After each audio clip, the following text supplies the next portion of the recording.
नमस्कार दोस्तों, आज हम इस वीडियो में आप लोगों को मैट्रिक फाइनल परीक्षा 2024 के लिए बिहार बोर्ड का हिंदी का वायरल ऑब्जेक्टिव क्वेश्चन आपको बताने वाले हैं। ठीक है ना। ये पूरा चुनिंदा ऑब्जेक्टिव क्वेश्चन है। आपको व्याकरण का भी मिलेगा, बुक्स का भी मिलेगा। तो इसका मतलब कि यहाँ से 25 को ऑब्जेक्टिव क्वेश्चन एग्जाम में फंस जाएंगे। तो अगर वीडियो को पूरा देखते हो, अच्छे से देखते हो, तो मैं यही कहूँगा कि आपका नंबर बहुत अच्छा आएगा। हिंदी में सारा ऑब्जेक्टिव क्वेश्चन सही होगा, क्योंकि ये चुनिंदा प्रश्न है आपके लिए। ठीक है, तो चलिए वीडियो स्टार्ट करते हैं। आप लोग याद करिए और कुछ क्वेश्चन याद होगा उसको रिविजन आप लोग कर लेना। ठीक है, देखो पहला नंबर आपका क्वेश्चन है, अम्बेडकर का जन्म किस परिवार में हुआ था। ये बहुत इंपॉर्टेंट क्वेश्चन है और इसका आंसर आप लोग को याद रखना है, दलित परिवार में हुआ था। बाबा साहब भीमराव अम्बेडकर का जो जन्म हुआ था वो दलित परिवार में हुआ था। पहला का आंसर सी नंबर होगा, इसे आप लोग को याद रखना है।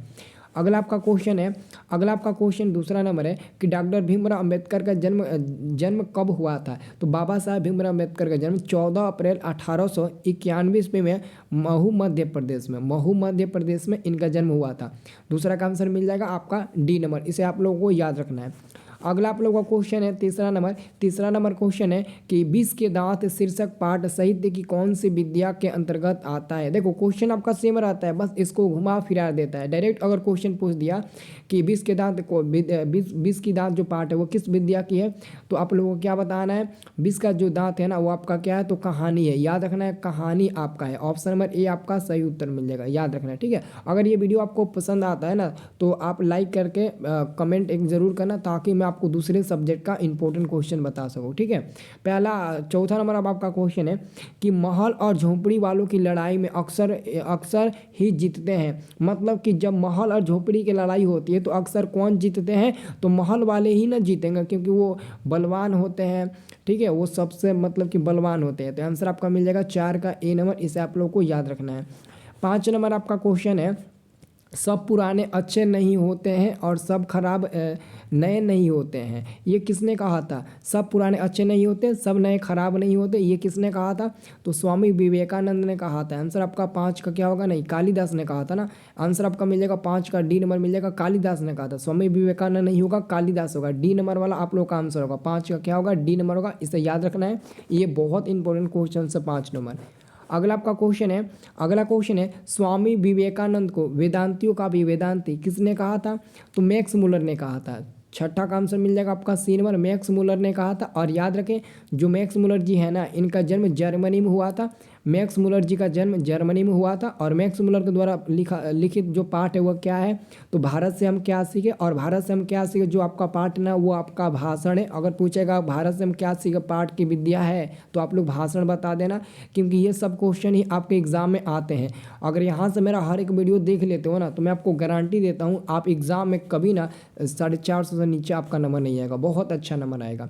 7 नंबर क्वेश्चन है, हजारी प्रसाद द्विवेदी द्वारा रचित पाठ है। हजारी प्रसाद द्विवेदी जिनका जन्म 1907 ईस्वी में हुआ था। मैं आप लोगों को सोशल साइंस में भी बताया था। तो हजारी प्रसाद द्विवेदी द्वारा लिखित जो पाठ है वो है नाखून क्यों बढ़ते हैं। नाखून क्यों बढ़ते हैं, ये आपका हो गया ऑप्शन नंबर ए सही उत्तर मिलेगा, इसे आप लोगों को याद रखना है।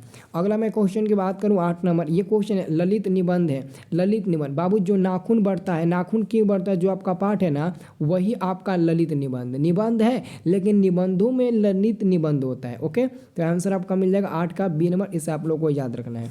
अगला आपका क्वेश्चन आता है 9 नंबर, ये क्वेश्चन वेरी इंपॉर्टेंट है। ईसा की 14वीं 15वीं सदी के विजयनगर के शासकों ने अपने लेखों की लिपि को क्या नाम दिया है, तो उन्होंने अपने लेखों की लिपि का नाम दिया है नंदी नागरी। देवनागरी नहीं बल्कि नंदी नागरी। आंसर मिल जाएगा बी नंबर आपका 9 का, इसे आप लोग को याद रखना है, भूलना नहीं है। अगला आपका क्वेश्चन है 10 नंबर, केरल के शासकों के द्वारा सिक्कों पर वीर केरलस्य शब्द किस लिपि में लिखी गई थी। ये बहुत इंपॉर्टेंट क्वेश्चन आ गया जी। तो यहाँ पर आपका आंसर हो जाएगा ऑप्शन नंबर ए मिल जाएगा, नागर लिपि। क्या होगा, नागर लिपि हो जाएगा, नागरी नहीं बल्कि नागर लिपि है ना। तो आंसर क्या मिल जाएगा आपका, नागरी लिपि है ना। एक मिनट मैं देख कर बता देता हूँ। हाँ, नागर लिपि, ऑप्शन नंबर ए आपका सही उत्तर होगा। ये बहुत इंपॉर्टेंट क्वेश्चन हम लोगों को मिला है। ठीक है, ऐसे ही क्वेश्चन एग्जाम में आते हैं। अगला हमारा क्वेश्चन है कि बहादुर कैसा कैसा गाना गाता था। बहादुर जो था, बहादुर आपका पाठी है, और बहादुर जो था ना वो कैसा गाना गाता था, मीठा, पहाड़ी, मनमोहक या फिर गमई। तो याद रखना आप लोग, ये बहुत इंपॉर्टेंट क्वेश्चन है। ऐसा क्वेश्चन आप लोगों ने कभी याद किया है और यही क्वेश्चन तो आप लोग छोड़ देते हो। तो याद रखना वो पहाड़ी गाता था, ठीक है। मैं जो मदन नहीं बल्कि बहादुर जो था ना वो पहाड़ी गाता था, मीठा नहीं पहाड़ी। 11 का आंसर आपका मिल जाएगा ऑप्शन नंबर बी। अगला आपका क्वेश्चन है 12 नंबर क्वेश्चन है, निर्मला किसके कहने पर बहादुर के लिए रोटियां नहीं बनाने लगी, उसे स्वयं बनाने को कहा था। ये बहुत इंपॉर्टेंट क्वेश्चन निकल कर आया हमारे लिए। 12 number question very very important question है। तो 12 का आंसर मिलेगा आपका बी नंबर। मुहल्ले की किसी औरत के कहने पर निर्मला बहादुर के लिए रोटियां बनाना बंद कर दिया था। उन्होंने कहा था कि अब तुम स्वयं रोटी बनाओ और खाओ। आंसर आपका मिल जाएगा 12 का बी नंबर मिल जाएगा। अगला मैं क्वेश्चन की बात करूं तो मछली को छूना कौन चाहता था। तो मछली को छूना कौन चाहता था, संतु, क्योंकि संतु चाहता था कि मछली को हम छुए, मछली के साथ वो खेलना पसंद करता था। यहाँ पर आपका आंसर मिल जाएगा डी नंबर 13 का। और 14 नंबर क्वेश्चन है, पिताजी किससे नाराज थे। बहु जगहों पर इसका आंसर गलत दिया है। याद रखना पिताजी ना दीदी से नाराज थे। किससे नाराज थे, पिताजी दीदी से नाराज थे। बहुत जगहों पर यहाँ पर लेखक आंसर दे देता है, लेकिन आप लोगों को लेखक नहीं याद रखना है। पिताजी नाराज थे तो दीदी से नाराज थे, इसे आप लोगों को याद रखना है। आपका अगला क्वेश्चन है 15 नंबर कि काशी में, देखो बहुत इंपॉर्टेंट क्वेश्चन है, काशी में संगीत आयोजन किस मंदिर में होता आया है। संकट मोचन की महावीर मतलब कि संकट मोचन यानी कि हनुमान जी। ओके, तो हनुमान जी के नाम पर सब लोग वीडियो को लाइक कर दीजिए तो फटाफट। और ऐसे ही मैं आपको वीडियो दूंगा, बस आप लोग मेरे साथ जुड़े रहो, सब आपको मैं करा दूंगा कंप्लीट। बस एग्ज़ाम में आप 450 टारगेट पूरा करना। ओके, सभी लोग 450 का टारगेट पूरा करना। 16 नंबर क्वेश्चन है, देवनागरी लिपि क्या है। देखो देवनागरी लिपि अक्षरात्मक लिपि होता है। देवनागरी लिपि क्या होता है, एक अक्षरात्मक लिपि होता है। इसका आंसर आप लोगों को ए नंबर मिल जाएगा 16 का। और 17 नंबर जो आपका क्वेश्चन है ये है आपका कि रोमन लिपि क्या है। रोमन लिपि जो है ना वो वर्णात्मक लिपि होता है, ये आपका वर्णात्मक लिपि होता है। तो यहाँ पर आपका सी नंबर मिल जाएगा 17 का। 17 का आंसर क्या मिलेगा, सी नंबर मिलेगा। इसे आप लोगों को याद रखना है, भूलना नहीं है। ओके, अब मैं बात करूं अगला क्वेश्चन 18। तो 18 नंबर क्वेश्चन है, य को किस वर्ण के अंतर्गत रखा जाता है। तो मैंने आपको कई बार बता दिया है कि य हो, र हो, ल हो, वो, ये सब हमारा क्या अंतस्थ व्यंजन होता है। अंतस्थ व्यंजन होता है। तो यहाँ पर आपका आंसर मिलेगा क्या, ऑप्शन नंबर आपका सी मिलेगा। ये अंतस्थ व्यंजन होता है, संयुक्त व्यंजन स्वर नहीं बल्कि अंतस्थ व्यंजन होते हैं। यहाँ पर आपका आंसर मिल जाएगा सी नंबर 18 का। अगला मैं क्वेश्चन की बात करूं तो अगला क्वेश्चन ल का उच्चारण स्थान आपको बताना है। देखो ल का उच्चारण स्थान दंत से होता है, दंत से होता है। आप लोग सोच में पड़े गए होंगे कि ल का उच्चारण दंत कैसे हो सकता है, बिल्कुल होता है आपका, और इसका आंसर ए ही मिलेगा। ओके, अगला आपका क्वेश्चन है 20 नंबर क्वेश्चन है, रूपांतरण की दृष्टि से शब्द कितने प्रकार के होते हैं। बाबू रूपांतरण की दृष्टि से ना शब्द 2 ही प्रकार के होते हैं, ठीक है। कितने प्रकार के, 2 प्रकार के। कौन कौन से, एक होता है विकारी और दूसरा होता है अविकारी। रूपांतरण की दृष्टि से शब्द 2 ही प्रकार के होते हैं, एक होता है विकारी, एक होता है अविकारी। अब अगला क्वेश्चन हमारा है रचना की दृष्टि से। 20 और 21 में एक क्वेश्चन फिक्स है कि रहेगा, रचना या बनावट की दृष्टि से शब्द कितने प्रकार के होते हैं। तो 3 प्रकार के होते हैं। और कौन कौन होते हैं, तो योग होता है, नहीं रूढ़ और यौगिक और योग रूढ़ होता है। ये 3 होता है, याद रखना कौन कौन सा, रूढ़, यौगिक और योग रूढ़, ये 3 होते हैं रचना या बनावट की दृष्टि से शब्द के प्रकार। अब देखिए अगला क्वेश्चन आपका है कि भाववाचक संज्ञा उदाहरण नहीं है, इनमें कौन भाववाचक संज्ञा का उदाहरण नहीं है, तो आपको बताना है। तो यहाँ पर आपका आंसर क्या होना चाहिए, ताजमहल दिया है, ताजमहल दिया ना, हाँ ताजमहल भाववाचक संज्ञा का उदाहरण नहीं है। बाकी सब सुंदरता, शत्रुता, अच्छाई, ये सब हमारा भाववाचक संज्ञा उदाहरण है। बाकी ताजमहल एक खास नाम है ना, तो ये व्यक्तिवाचक हो जाएगा। जो ऑप्शन नंबर ए ना वो व्यक्तिवाचक, एक खास मतलब कि नाम है, इसलिए हमारा आंसर ए नंबर होगा जो भाववाचक नहीं है। अगला मेरा क्वेश्चन है जातिवाचक संज्ञा नहीं। इसमें आपको बताना है कौन जातिवाचक संज्ञा नहीं। ध्यान से देखिए, आपको बताना है कौन जातिवाचक संज्ञा नहीं है। तो ध्यान से देखिए ना, क्या आपको बताना है कि जातिवाचक संज्ञा कौन है। आगरा, आप कह सकते हैं आगरा। देखो आगरा भी एक खास नाम है, ये भी हमारा व्यक्तिवाचक में आ जाएगा, क्योंकि आगरा एक खास नाम है ना, इसलिए ये व्यक्तिवाचक में आ जाएगा। बाकी मकान, पशु, पुस्तक, ये सब जातिवाचक है, क्योंकि इसमें पूरी जाति का बोध होता है। मकान में पूरी जाति का लोग रहते हैं, पशु में भी पूरी जाति का बोध होता है, चाहे पुस्तक भी सारे जाति के लोग पढ़ते हैं, इसलिए हमारा ये जातिवाचक संज्ञा हो जाएगा।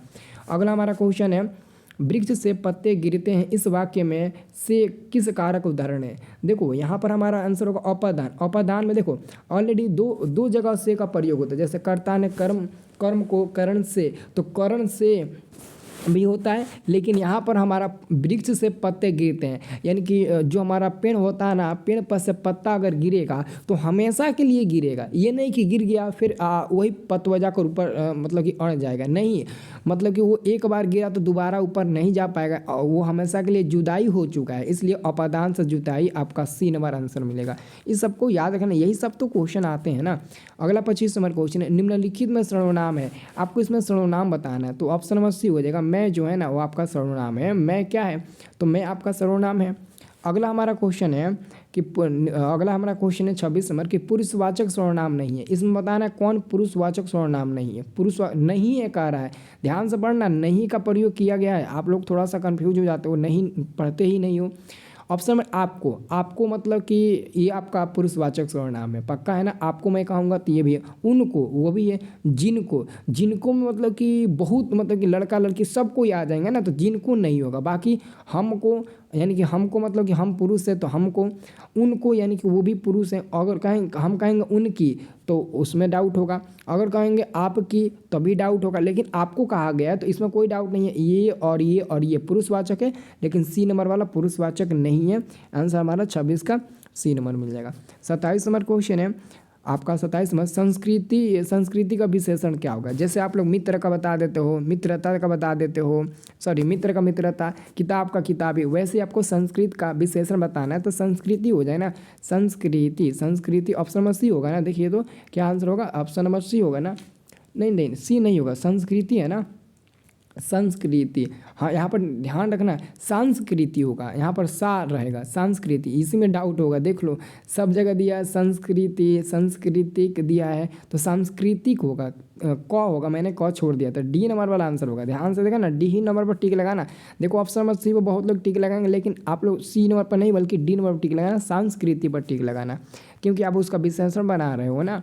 अगला क्वेश्चन, गुणवाचक विशेषण। देखो गुणवाचक जिसमें गुण हो, यानी कि अच्छा क्या है तो गुण का बोध हो रहा है, तो यहाँ पर हमारा डी नंबर मिल जाएगा। जो हमारा अच्छा है वो क्या है, तो गुणवाचक विशेषण हो गया।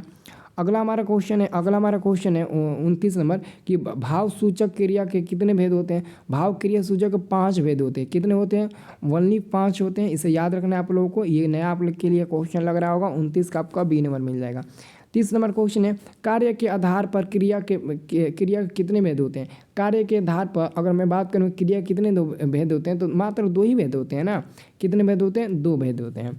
ओके, अगला क्वेश्चन देखिए, अनुवाद में उपसर्ग बताना है। अनुवाद में आपको उपसर्ग बता देना है कि अनुवाद में कौन कौन सा उपसर्ग है। तो अनुवाद में सबसे पहले जो अनुवाद है ना, इसको तोड़ दीजिए। अनुवाद को आप ऐसे लिखिए, अनु लिखिए और प्लस में आप लिखिए वाद लिखिए। तो वाद आपका प्रत्यय हो गया और अनु आपका उपसर्ग हो गया। तो जो पहले वाला आएगा वो आपका उपसर्ग हो जाएगा। तो ऐसे ही जो कमजोर छात्र हैं ऐसे ही टिक लगाना। अगर उपसर्ग पूछेगा तो उसको तोड़ लेना 2 भागों में, पहला वाला भाग को आप लोग टिक लगा देना उपसर्ग में। अगला हमारा क्वेश्चन आता है, अगला हमारा क्वेश्चन है 32 नंबर, निस्तेज में उपसर्ग बताना है। तो निस्तेज को जब छोड़िएगा मतलब कि तोड़िएगा ना, तो देखो आधा स है और मैंने क्या बोला था, पूरा स बना देना, उसमें एक हलंत लगा देना, और हलंत लगा दोगे तो आपका वो आधा स का काम करेगा और प्लस में आप तेज कर देना। तो आपका उपसर्ग क्या होगा, पहला वाला होगा कि नहीं होगा, निस, यानी कि आधा उसमें हलंत लगा है स में। तो देखो ऑप्शन नंबर सी में इधर दिया है, मैं जो बताऊँ वो ना हो ऐसा हो सकता है। तो 32 का आंसर आपका सी नंबर मिल जाएगा। अगला हमारा क्वेश्चन नंबर 33 है ना, धुंधला में प्रत्यय बताना है। धुंधला, तो धुंधला को ऐसे बनाइए, तो धुंधला में प्रत्यय बताना है आपको। ध्यान से देखिएगा, धुंधला में आपको क्या बताना है, प्रत्यय बता। तो धुंधा और प्लस में आप लिख दीजिए ला। तो लास्ट में आपका ला आया है ना, तो ला देखिए कहीं दे, ऑप्शन नंबर ए में है ना, यही आपका प्रत्यय हो जाएगा। ओके, अगला आपका क्वेश्चन है, अगला क्वेश्चन आपका होनहार में आपको प्रत्यय बताना है। तो होनहार को तोड़ दीजिए, होने लिखिए और प्लस में आप लिख दीजिए हार, और आपका प्रत्यय लास्ट वाला होगा। अगर उपसर्ग कहेगा तो ऑप्शन नंबर ए होगा और पहला होगा, और अगर मतलब कि प्रत्यय कह रहा है तो हार, यानी कि आपका लास्ट वाला सी नंबर मिल जाएगा, हार हो जाएगा। ओके, अगला हमारा क्वेश्चन आता है 35 नंबर। ये क्वेश्चन है, नायक किस संधि का उदाहरण होता है। देखो संधि हमारा 3 प्रकार का होता है, स्वर संधि, व्यंजन संधि, विसर्ग संधि। और स्वर संधि में भी 5 प्रकार का होता है। तो जो नायक होता है ना, वो अयादी संधि का उदाहरण होता है, अयादी संधि का। याद रखना, आंसर आपको यहाँ पर 35 का डी नंबर मिलेगा। अगला हमारा क्वेश्चन है कि सेदेव का संधि सेदेव किस संधि का उदाहरण है। सेदेव जो होता है ना, वो किस संधि का उदाहरण होता है, सेदेव। तो इसे आप लोग को याद रखना है, सही उत्तर मिल जाएगा वृद्धि संधि, वृद्धि संधि का। ओके, आंसर ए नंबर मिल जाएगा। अब अगला क्वेश्चन आपका है 37 नंबर। ये क्वेश्चन है, तन मन धन के शब्द किस समास का उदाहरण है। तो ये तो द्वंद्व समास हो जाएगा ना, द्वंद्व समास डी नंबर मिल जाएगा, तन और मन और धन। आंसर आपका मिल जाएगा द्वंद्व समास डी नंबर। अगला मैं क्वेश्चन की बात करूँ ना, तो अगला हमारा क्वेश्चन आता है, अगला क्वेश्चन है 38 नंबर कि दहीवाड़ा, दहीवाड़ा किस समास का उदाहरण है। तो दहीवाड़ा बाबू कर्मधारय समास का उदाहरण होता है। किसका, कर्मधारय समास का, कर्मधारय समास का उदाहरण होता है। बाबू मैं आपसे एक बात बताना चाहता हूँ, अगर आप लोग फाइनल एग्जाम में अच्छे नंबर लाना चाहते हो ना, तो मैं जो भी वीडियो अपलोड करूँगा, मेरा हर एक वीडियो देखने की कोशिश करना। आप पूरा एग्ज़ाम एकदम गर्दा मचाएंगे, मैं आपको सच में बोल रहा हूँ, पूरा एकदम फाइनल एग्ज़ाम में आप गर्दा मचा देंगे, ठीक है। और जो भी विद्यार्थी बिहार बोर्ड से फाइनल परीक्षा देने वाला है इस बार और उनकी तैयारी अच्छे से नहीं हुई है, तो एक काम करना, जैसे मैं आपको बता रहा हूँ ना, सब भी यही क्वेश्चन बता रहा हूँ, ऐसे ही आप सारा विषय का 199 रुपये में हमारे यहाँ से VBI ऑब्जेक्टिव सब्जेक्टिव खरीद सकते हो। पूरा आपको लड़ने की गारंटी देंगे, बस उसको याद कर लो, पूरा एग्जाम में लड़ जाएगा बस, ठीक है। तो जिसको भी लेना है तो ये मेरा नंबर नोट कर लो, 9693777940 अगर आप इस नंबर पर पेमेंट करके स्क्रीनशॉट दिखाते हैं तो आप लोगों को मिल जाएगा 199 रुपये का जो भी PDF है, सारा विषय का मिलेगा, ऑब्जेक्टिव भी मिलेगा, सब्जेक्टिव मिलेगा। और साथ में आपका नंबर हम पैड ग्रुप में जोड़ देंगे, व्हाट्सअप वाला पैड ग्रुप में, ताकि एग्ज़ाम में आपको मदद मिल सके। लेकिन उससे पहले आप ज़रूर मतलब कोशिश करना कि PDF लेकर सर का ग्रुप ज्वाइन कर लें। ओके, तो आपको मैं अगला वीडियो बताऊंगा मैथ का काफ़ी ज़बरदस्त क्लास लेकर आऊँगा, आप लोग इंतज़ार करना। ओके।